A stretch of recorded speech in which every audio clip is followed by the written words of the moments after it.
The rain tapped against the windows of Prestige Motors, the most expensive workshop in the city. Under the harsh white lights, a black Mercedes-Benz stood like a lifeless body waiting for a miracle. Victoria Carter crossed her arms, her eyes sharp, hiding the weight of months spent chasing solutions that never came. Around her, polished floors and spotless uniforms gave the illusion of control, yet the silence of the car mocked every failed attempt. 10 specialists had looked under that hood, and all had left with the same verdict: impossible. Victoria, however, wasn't ready to accept defeat. Not yet. Before we continue, make sure to subscribe and join us. Your support keeps these powerful stories alive. The storm had settled over the city that Friday evening, heavy clouds pressing low, rain streaking the glass towers that lined the main avenue. Victoria Carter sat in the back seat of her rented sedan, staring through the windshield at the black Mercedes resting silently on a tow truck. Just a year earlier, that car had been her symbol of independence, of everything she had built with her own hands. Now it looked more like a coffin of steel, a reminder that even success could stall without warning. Inside Prestige Motors, the polished marble floors reflected the fluorescent lights above. Everything smelled faintly of new rubber and machine oil, clean, professional, expensive. The kind of place where clients came wearing suits and left with receipts that felt like mortgage payments. Victoria adjusted her red blazer, straightening her posture as if preparing for battle. She had learned long ago that appearances could silence doubters before a single word was spoken. Across the showroom, a tall man in a spotless white coat approached, tablet in hand, smile rehearsed. "Mrs. Carter," he greeted, his voice carrying the calm certainty of a man used to delivering bad news. "We've completed a full diagnostic with our German equipment. I've reviewed the previous reports as well." She didn't flinch, though inside her patience was unraveling thread by thread. 10 specialists had said the same words before him. 10, each one costlier than the last. "And?" she asked, her tone flat, controlled. Robert Miller inhaled deeply, as if bracing himself. "The engine is seized. It's not a simple mechanical failure. It's structural. To restore it, we'd have to practically rebuild the engine. You'd be looking at $70,000 to $80,000. And even then I cannot guarantee perfection." The words fell heavy in the air. For a moment, Victoria's gaze drifted to the Mercedes beyond the glass. She remembered the morning it failed. First the strange noises, then the shuddering, and finally, silence. Since then, it had been weeks of phone calls, bills, and disappointment. $70,000 to $80,000, she repeated softly, almost to herself. That was more than half of what she had paid for the car. Money that could start another business, renovate an office, change a life. Robert's expression softened, but only slightly. "I'm sorry, Mrs. Carter. We've tried everything within reason." With a curt nod, Victoria turned on her heel and walked out into the rain. She didn't bother with an umbrella. Drops streaked her hair, soaked the shoulders of her blazer, but she welcomed the sting of the cold. It was real, unlike the hollow words of experts who only knew how to follow manuals. By the time she climbed into the rental car, her chest was tight with frustration. She had built an entire consultancy firm from the ground up, solving problems other companies had called hopeless. And yet here she was, beaten by a machine. Her phone buzzed. The name on the screen read Emily Parker. Her assistant rarely called outside office hours. "Victoria, sorry to bother you." Emily's voice carried hesitation. "But I remembered something. My cousin had a similar issue last year. A bunch of mechanics told her the engine was finished. But then she took it to this guy, Daniel Brooks. He works in a small neighborhood garage. Everyone says he's, well, different." Victoria let out a tired laugh. "Different how? Emily, I just came from Prestige Motors.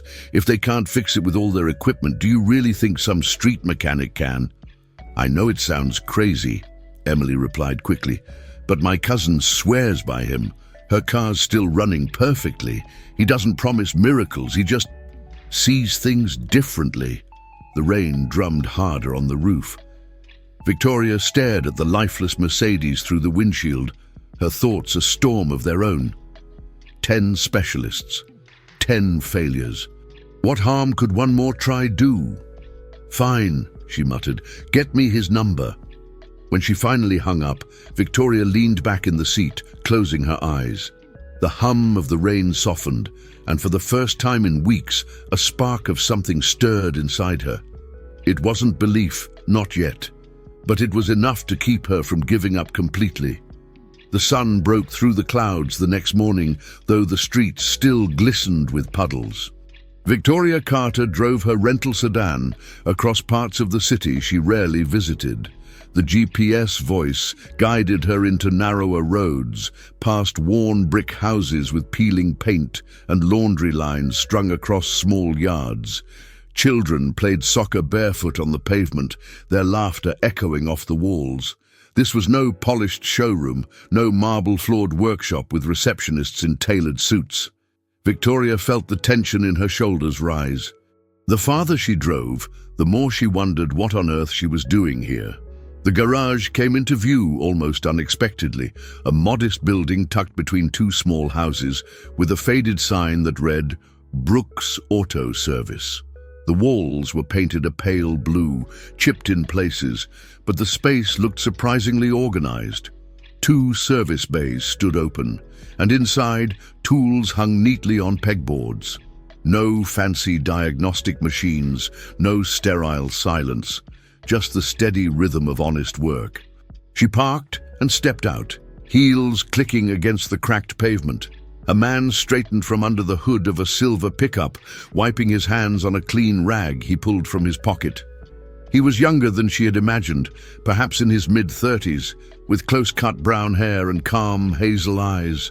His jeans were worn, his shirt plain, but everything about him seemed deliberate, as if he took care not only with cars but with himself. "You must be Mrs. Carter," he said, his tone polite but unpretentious. "Emily mentioned you might come by." Victoria blinked. She had expected grease-stained overalls, a rough handshake, maybe even missing teeth. Instead, Daniel Brooks spoke with the quiet confidence of someone who didn't need to prove anything. "Yes," she replied carefully, "the Mercedes is on a tow truck. It should be here soon." Daniel nodded once, glancing at the street as though he could already hear the rumble of the truck. "I'll take a look. No promises, but if there's a way, we'll find it." His words caught her off guard. Not "I'll fix it" or "don't worry," just plain honesty. It felt refreshing, though she would never admit it aloud. As they waited, Victoria's eyes roamed the garage. She noticed details that seemed out of place in a neighborhood shop. Tools sharpened and aligned with military precision, an immaculate floor swept clean, a workbench free of clutter. There were no certificates hanging on the walls, no framed diplomas, yet the order in the space spoke louder than any credential. The tow truck arrived. The black Mercedes perched heavily on the flatbed like a wounded beast. Victoria crossed her arms again, bracing herself. She had grown used to the same ritual, the hopeful glance, the inspection, the inevitable sigh of defeat. Daniel climbed onto the flatbed, moving with careful attention. He adjusted the chains twice, checked the angles, then eased the car down with a patience that made time seem irrelevant. Not once did he glance at her to impress or reassure. He was simply absorbed in doing the job correctly. When the car finally rested inside the bay, Daniel opened the hood and leaned in. He didn't rush. His fingers traced hoses and wires like a musician brushing over strings, listening for a tune no one else could hear. Victoria cleared her throat. 8 specialists already tried, some of the best in the country. They all said the same thing. The engine is finished. Daniel looked up briefly, the hint of a smile touching his lips. It wasn't arrogant nor dismissive, just familiar, as though he had heard those words many times before. "Engines don't just die," he said simply. "They tell you what's wrong if you know how to listen." The statement unsettled her. She was used to charts, data, analysis. Machines didn't talk. Yet watching him, Victoria sensed he wasn't speaking in metaphors alone. Minutes passed in silence, broken only by the occasional sound of tools. Victoria shifted on her heels, unused to waiting without explanation. At Prestige Motors, she had been bombarded with jargon within seconds. Here, there was nothing but the quiet hum of methodical work. Finally, Daniel straightened. "I'll need more time. I can't say anything for sure yet, but I don't see a lost cause." Victoria raised an eyebrow. "That's the first I've heard that in weeks." Daniel folded the rag in his hands, his expression steady. "Bring it tomorrow morning. I'll run deeper checks. If I can't help, you don't pay. If I can, we'll agree on a fair price." The simplicity of his offer struck her harder than she expected. Every other workshop had demanded deposits, contracts, disclaimers. This man, standing in a modest garage, was willing to risk his time without demanding hers. Victoria found herself hesitating, not from doubt, but from a flicker of something she hadn't felt since the Mercedes first stalled. Hope. "Tomorrow morning, then," she said. Daniel nodded once more, already turning back to his work. For him, the conversation was over. For Victoria, it was only just beginning. The following afternoon, Victoria Carter cancelled her last meeting and drove back toward the neighborhood where Daniel Brooks had his small garage. The sun was low, painting the streets in amber light. Children still played in the sidewalks, women watered plants in front of their homes, and an old man sat on a porch reading a newspaper. It was a world so far removed from Victoria's polished office towers that she felt like a foreigner each time she turned onto that street. When she arrived, Daniel was already bent under the hood of her black Mercedes. He hadn't noticed her yet, so she remained by the entrance, observing. His movements were slow but purposeful, hands steady, eyes narrowing as he studied each component. There was no rush, no performance, just the quiet patience of a craftsman. After several minutes, he finally looked up. "Mrs. Carter," he greeted calmly, wiping his hands on the rag that never seemed to leave his pocket. "Good timing. I was just starting to see something." Victoria stepped closer, careful not to brush her blazer against the greasy edges of the car. "And?" she asked, her voice betraying more eagerness than she intended. Daniel tilted his head toward the engine. At first glance, everyone sees a seized motor, and they're right, it's locked. But engines don't just freeze without cause. Something small is holding everything else hostage. She frowned. 10 specialists told me it was structural damage, that the only option was rebuilding. He smiled faintly. Sometimes the problem isn't big. It's that people are looking in the wrong place. He reached for a flashlight, angling it deep into the engine. "Here, take a look." Victoria hesitated before leaning in. She saw only a maze of metal and shadow. To her, it was chaos. But Daniel pointed at a spot near the timing assembly. "This piece, see how it looks in place? To the naked eye, it's fine, but it's 0.5 millimeter off. That's enough to jam everything." She squinted, still unconvinced. "It looks normal." "Exactly," Daniel said softly. "Normal until you measure carefully. Everyone assumed it was aligned because it sits flush, but it's not." Victoria straightened, crossing her arms. "So you're telling me that a 0.5 millimeter mistake has cost me nearly $80,000 in wasted diagnoses?" Daniel's gaze held hers without flinching. "I'm telling you that sometimes the smallest flaw can stop the strongest machine." For a moment, silence filled the garage. The faint sound of laughter from the street outside drifted in. Victoria's heart tightened. She had spent weeks chasing after prestigious experts, each one armed with technology and arrogance, each one failing. And here was a neighborhood mechanic pointing at a sliver of metal as if it were the key to everything. "Can you fix it?" she asked finally.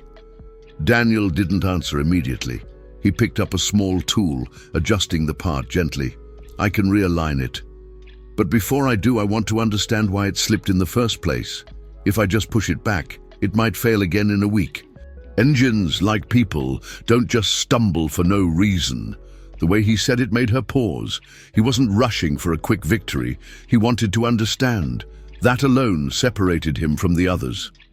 Victoria leaned against the workbench, watching as he examined the piece with a magnifying glass. "So what do you think caused it?" He traced a faint scratch on the surface. Could have been mishandled. Maybe one of the previous mechanics forced it. Or it could be a rare manufacturing defect that finally showed itself. Either way, the damage isn't natural. The words sank into her. For weeks, she had believed the Mercedes had simply reached its limit. But now she realized it had been made worse by human error, by incompetence. Daniel set the tool down and met her gaze again. "I'll need more time. A day, maybe 2. I want to be sure before I put it back."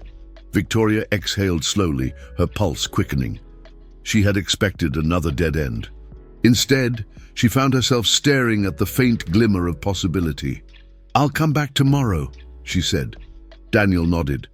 "You're welcome to stay and watch if you'd like. But I warn you, it's not glamorous.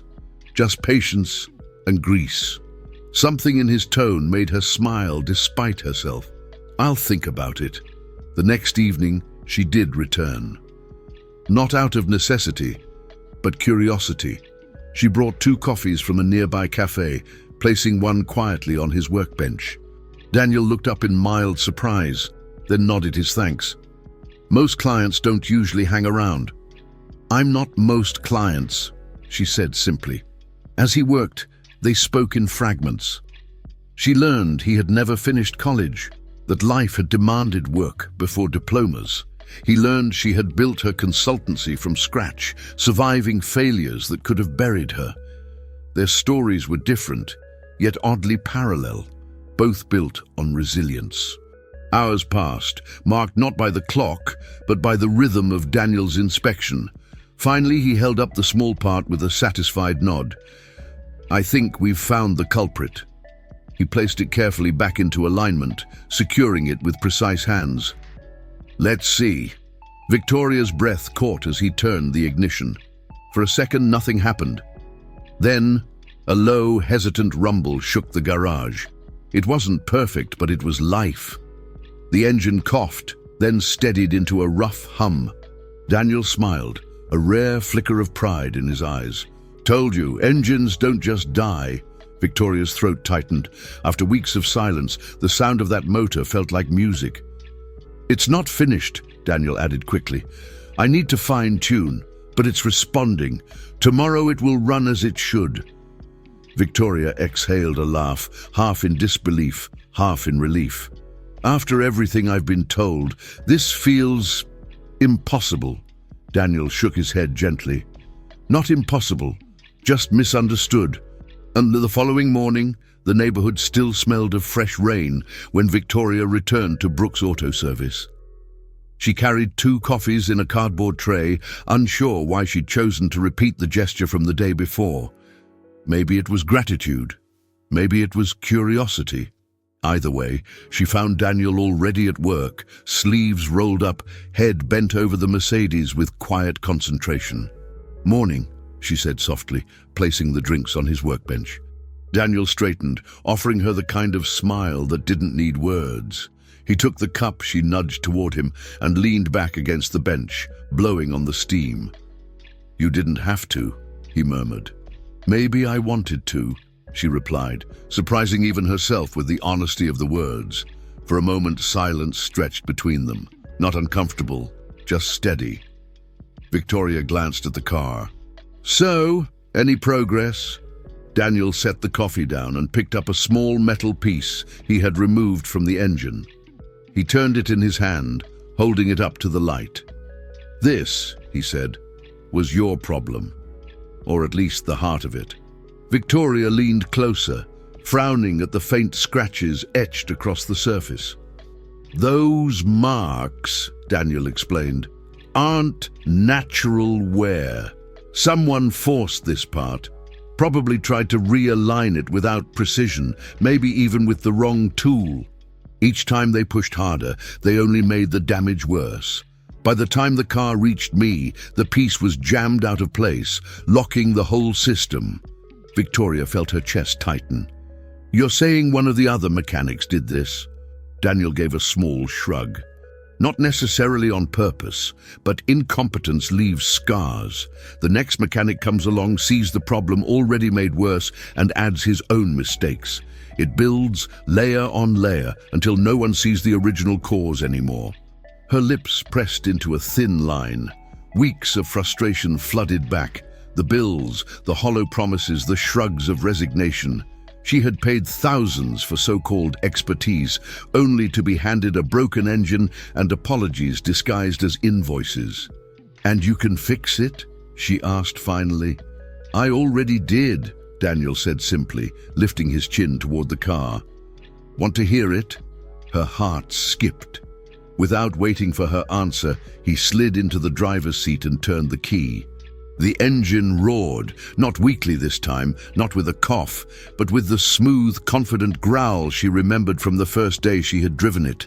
The sound filled the garage, steady and alive, and for the first time in weeks, Victoria felt the knot in her chest loosen. She stepped closer, almost unbelieving. It sounds better than before." Daniel's eyes glinted with quiet pride. "Engines are like people. Sometimes, when you take the time to really understand them, they don't just recover. They come back stronger." Victoria let out a breath that was half laugh, half sob. She rested her hand on the hood, feeling the vibrations beneath her palm. 10 experts, 10 failures, and you did it in 3 days. He wiped his hands again on the rag, the gesture so habitual it seemed part of who he was. It wasn't about speed. It was about patience. She studied him in the golden light filtering through the open garage doors. His calm demeanor contrasted so sharply with the arrogance she had encountered at Prestige Motors and every other workshop. There, she had been a customer. Here, she felt like a person. "Daniel," she began, then hesitated. It wasn't like her to stumble over words. "Why are you here? With your talent, you could work in any big shop, maybe even abroad. Why stay in a neighborhood garage?" His smile faded into something softer, almost melancholy. He set the tool down and leaned against the bench, folding his arms. "I thought about it once. I even had offers, but big shops want speed, volume, shortcuts. You become a specialist in one corner of the car and forget the rest. I like seeing the whole picture. Engines, suspensions, electronics. Every piece tells part of the story." Victoria tilted her head. "So you chose this life?" "I didn't choose it at first," he admitted. "My father got sick when I was in high school. College wasn't an option anymore. Bills had to be paid, so I started fixing whatever broke. The family car, neighbors' appliances. Turns out I had a knack for it.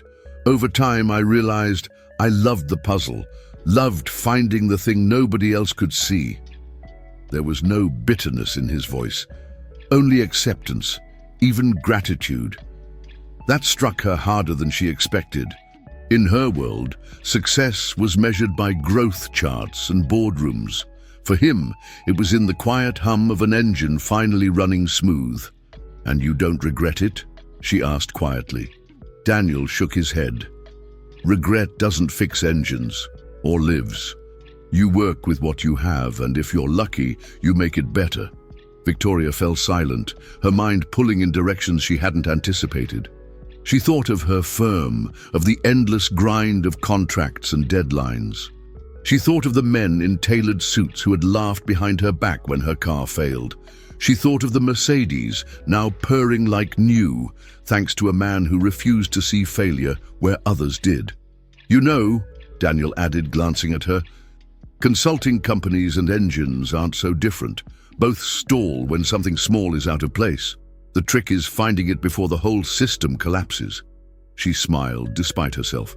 "Maybe you should be the one running my business." "Maybe not," he said, his grin widening for the first time. "I'm happier with grease on my hands than spreadsheets." They stood there for a moment, listening to the engine's steady rhythm. Outside, a neighbor passed by, waving as though Daniel were an old friend. A boy on a bicycle shouted, "Hey, Mr. Brooks," before pedaling down the street. Daniel returned the wave without breaking the calm of the moment. Victoria realized then that she wasn't just looking at a mechanic. She was looking at a man whose work was rooted in honesty, patience, and respect, values she had nearly forgotten existed. "Daniel," she said softly, "you've done more than fix my car. You've reminded me what real work looks like." He shrugged, modest as ever. "I just fixed a piece of metal," but she knew it was more than that. Victoria left the garage that afternoon with the Mercedes running smoother than it had in years. The engine purred like a living thing restored, steady and confident beneath the hood. Driving through the narrow neighborhood streets, she felt the strange mix of disbelief and relief tighten her throat. For weeks, she'd been told the car was beyond saving, a problem too expensive to solve, and yet Daniel Brooks had done it in days.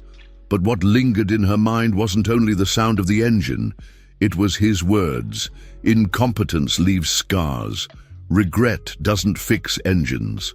Simple phrases, spoken without any intent to impress, but they carried the kind of truth she rarely heard in boardrooms filled with polished lies. That night, back in her apartment overlooking the skyline, Victoria poured herself a glass of wine and sat by the window. Below, the city buzzed with Friday night energy, cars honking, neon signs glowing, laughter rising from bars and restaurants. She had built her life here, in this world of relentless movement.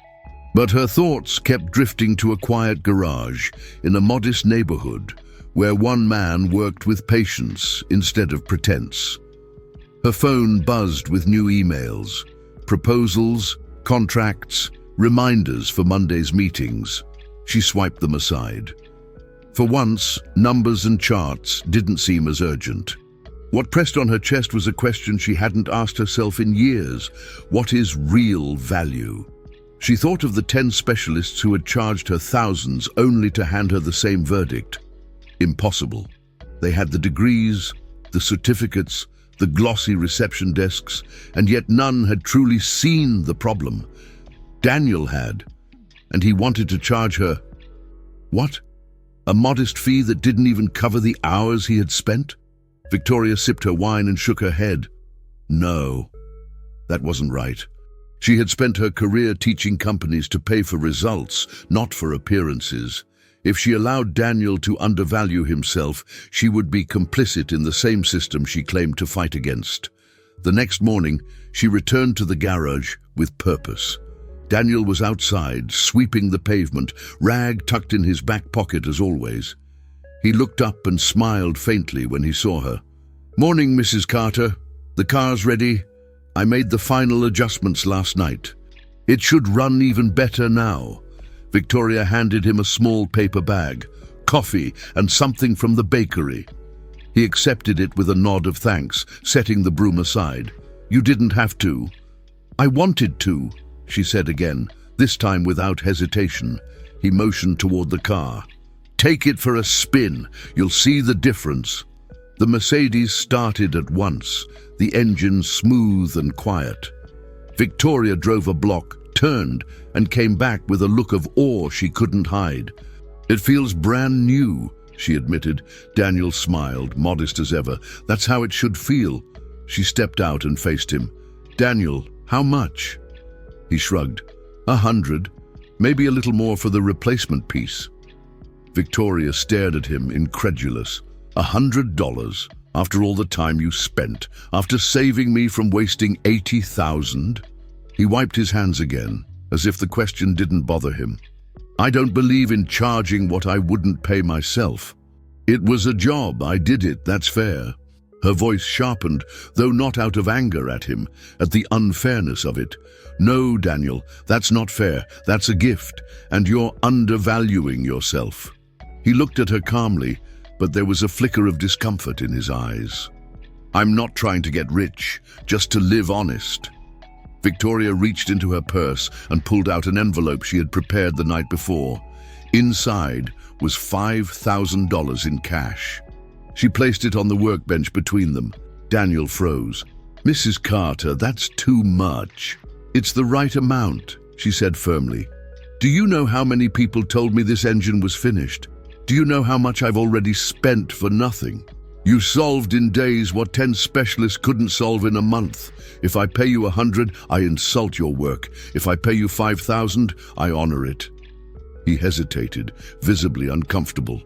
"That money could..." "It could pay you what you deserve," she interrupted, "and I won't take it back." For a long moment he simply stared at the envelope. Then he exhaled slowly, shoulders relaxing in defeat. "You're stubborn," he muttered, though a faint smile tugged at his lips. "Maybe," she admitted, "but only when I'm right." He accepted the envelope reluctantly, tucking it into a drawer. His voice softened. "Thank you, not just for the money, but for recognizing it. Most people don't." Victoria studied him, the humility in his expression. She realized then that Daniel Brooks wasn't just talented. He was rare, and rare things deserved more than survival. "Daniel," she said quietly, "you shouldn't be hidden in a small garage like this. You have a gift, and people need to see it." He tilted his head, unsure where she was going. "What do you mean?" She didn't answer yet. Not fully. The idea had only started to take shape in her mind, but it was already pulsing with possibility. "You'll see," she said, slipping her sunglasses back on. "For now, just know this. Your work deserves more than you're giving it credit for." As she drove away, the Mercedes humming perfectly beneath her, Victoria Carter smiled to herself. The car was only the beginning. Back at her office downtown, Victoria Carter found herself staring at spreadsheets she had reviewed 100 times before. Numbers filled the screen, charts climbing or falling, contracts awaiting her approval. Yet none of it held her focus. Her mind wandered back to the sound of an engine coming to life, to the calm determination of Daniel Brooks as he explained how incompetence had buried the real problem. She leaned back in her chair, arms crossed, eyes on the skyline outside her window. The city glittered cold and efficient, much like the boardroom she had fought her way through.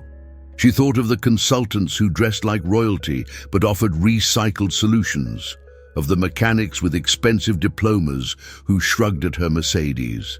They all had one thing in common: appearances mattered more than substance. Daniel was the opposite. No certificates framed on his wall, no glossy reception area, no army of assistants. Just patience, honesty, and skill. And it was enough to achieve what the others couldn't. Her phone buzzed. Emily Parker's name lit the screen. "How's the Mercedes?" Emily asked as soon as Victoria picked up. "Better than new," Victoria replied, allowing herself a small smile. "I told you," Emily said. "Daniel has a gift." Victoria hesitated. "He has more than a gift, Emily. He has something people don't value anymore: integrity." The word lingered after the call ended. Integrity. It was rare in her world, rarer still in business. And yet it was exactly what every wealthy client she knew complained about lacking: trustworthy service, attention to detail, respect. The thought took root. By the time evening fell, Victoria wasn't looking at her spreadsheets anymore. She was drafting an outline, not for her firm, but for something new. The next day, she drove back to Brooks Auto Service. The garage was quiet when she arrived, the kind of quiet that carried weight.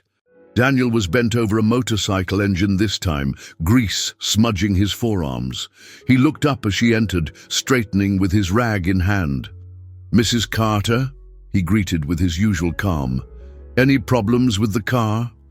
"No problems," she said. "It's perfect. I'm here for something else." He raised an eyebrow.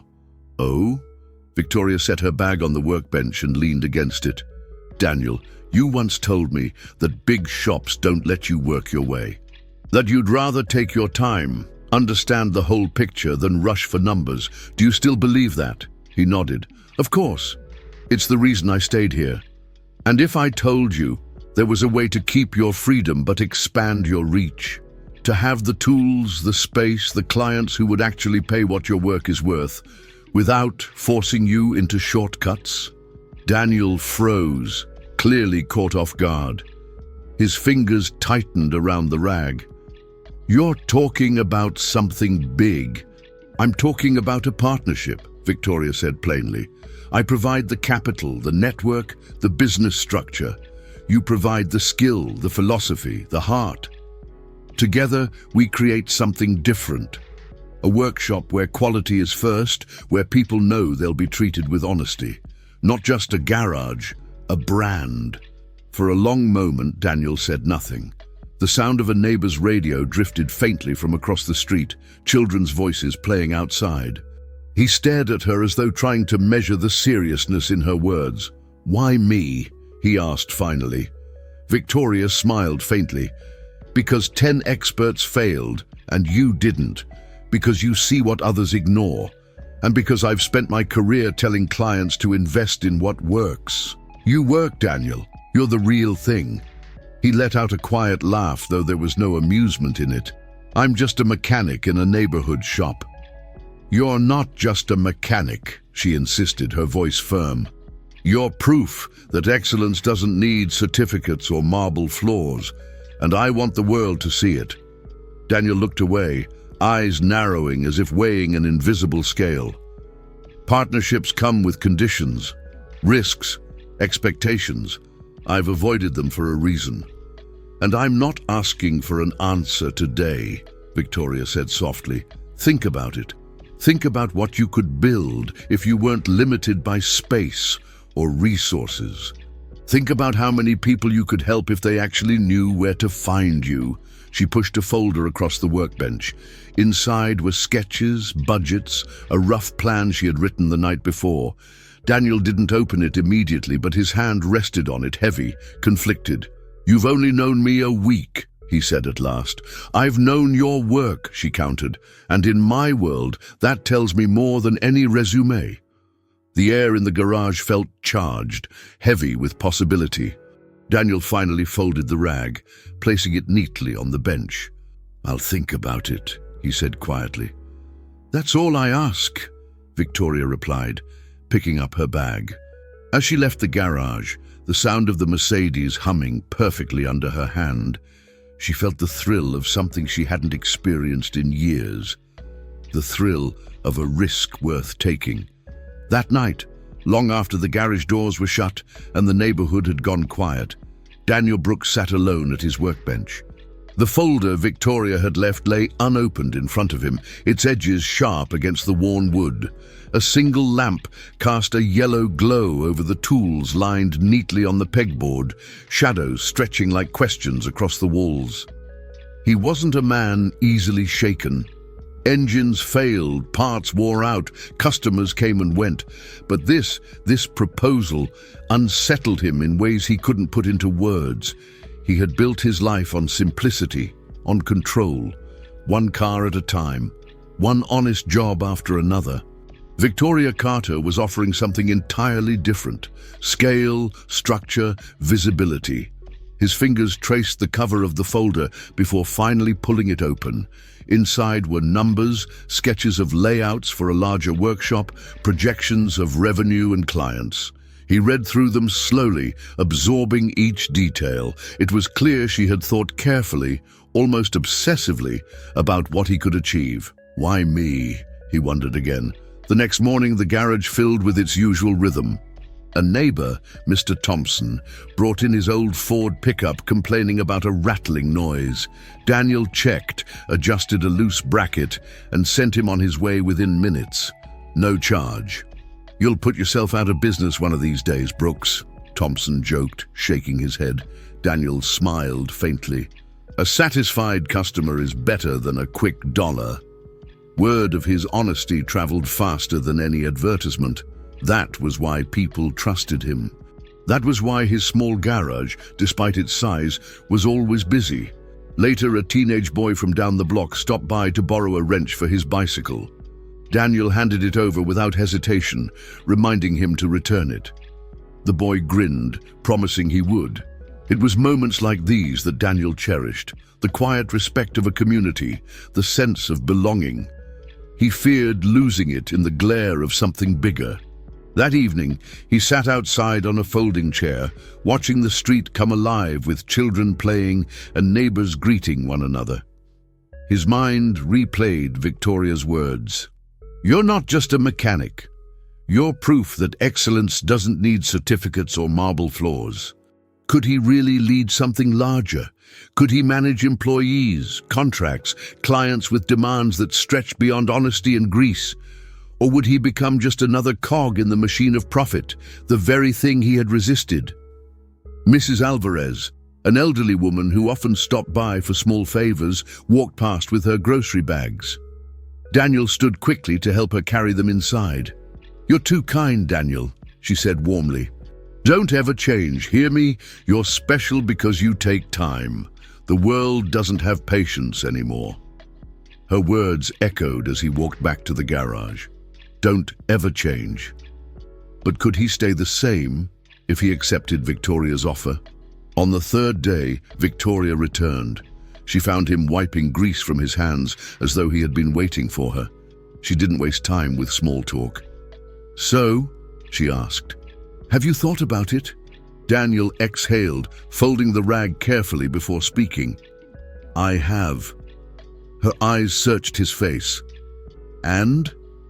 "I'll do it," he said finally. Her heart leapt, but he raised a hand before she could celebrate. "With conditions." Victoria straightened, intrigued. "Name them." "First," he said firmly, "quality always comes before quantity. If we grow without cutting corners. No rushing, no cheap fixes just to move cars through." "Agreed," Victoria said without hesitation. "Second, I choose the team. Mechanics I trust, people who work with the same respect. If I can't trust them, I won't hire them." "Fair," she replied, a small smile forming. "Third," Daniel continued, his voice steady, "prices must remain just. Clients pay what the work deserves, not inflated numbers, not exploitation. I won't become like the shops that nearly buried your car." Victoria nodded slowly. "Anything else?" He hesitated, then added, "And I keep the freedom to do things my way. Tools, techniques, the pace of the work. If I lose that, I lose what makes me useful." Victoria considered his words carefully before answering. "Daniel, those conditions aren't obstacles. They're the very reason I came to you. I don't want you to change. I want to give you space to stay the same and let the world see it." For the first time since the conversation began, Daniel allowed himself a real smile. It was cautious, but genuine. "Then we have a deal."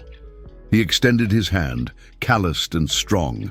Victoria took it, her grip firm, eyes steady. In that moment she knew this was more than business. It was the beginning of something larger than either of them had imagined. That night, Daniel closed the garage later than usual. He stood at the doorway, looking out at the quiet street where children had played, neighbors had waved, and trust had been his currency. Soon things would change. But he promised himself, and silently to the people who believed in him, that he would not. The transformation began slowly. A rental contract signed, a warehouse in the central district painted and renovated, new tools ordered, hydraulic lifts installed, offices furnished not with marble, but with simplicity and purpose. Victoria handled the bureaucracy, the contacts, the financing. Daniel oversaw every inch of the workshop itself, from the layout of the bays to the way the tools were mounted on the walls. When the doors finally opened, the sign above read, "Precision Motors." It wasn't flashy, but it was clear. The name reflected everything they stood for: attention, accuracy, and respect for the craft. The first clients arrived through Victoria's network. Lawyers, doctors, executives, people who had grown tired of dealerships that charged fortunes without delivering results.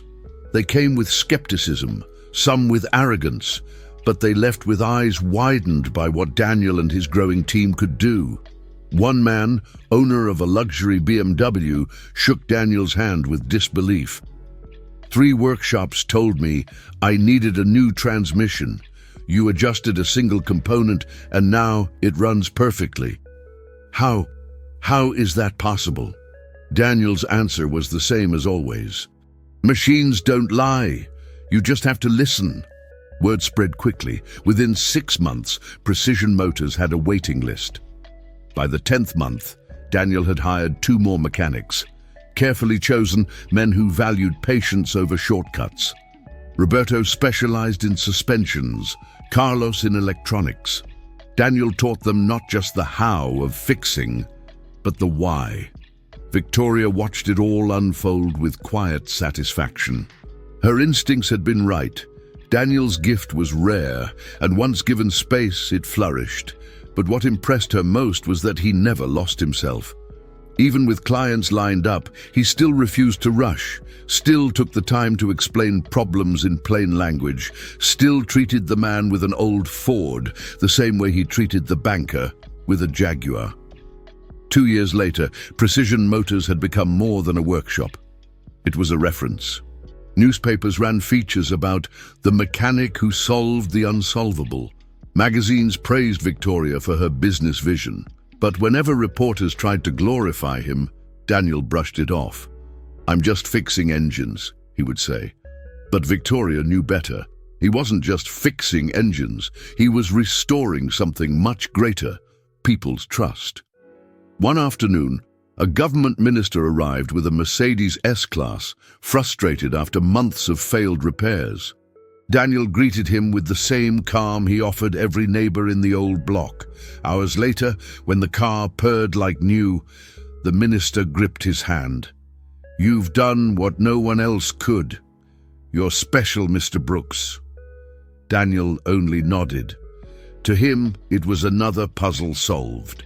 To Victoria, it was proof that his way, patient, honest, deliberate, had changed not only cars, but lives.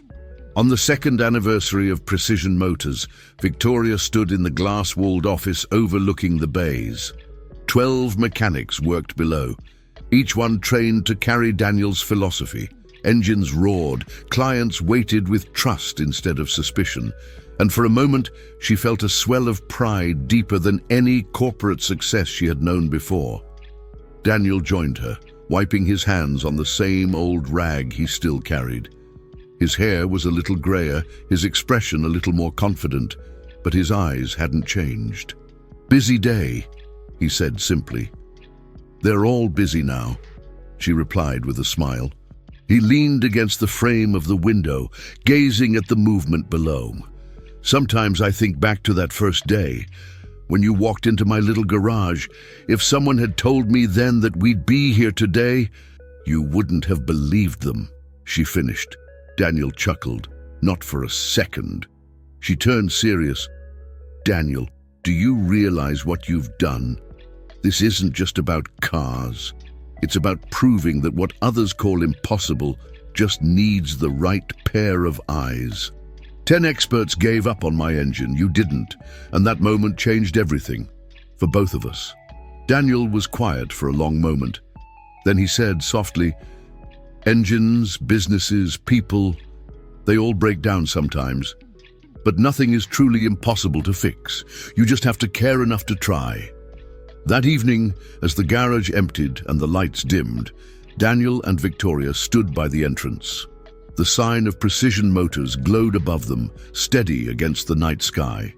Cars passed by on the busy avenue, but for a moment, the world felt still. Victoria looked at him. "Do you regret it?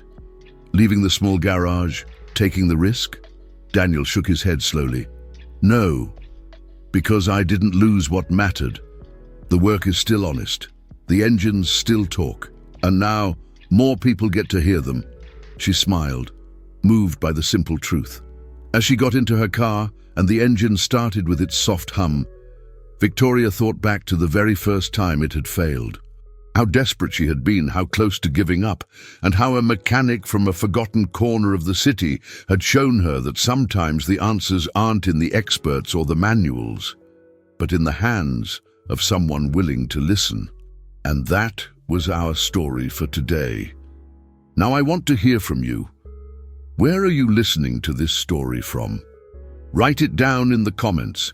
I'd love to know how far our stories are reaching. If this story touched you, share it with someone who would also enjoy it. And don't forget to subscribe to the channel. That way, you won't miss any of the upcoming stories we're preparing especially for you.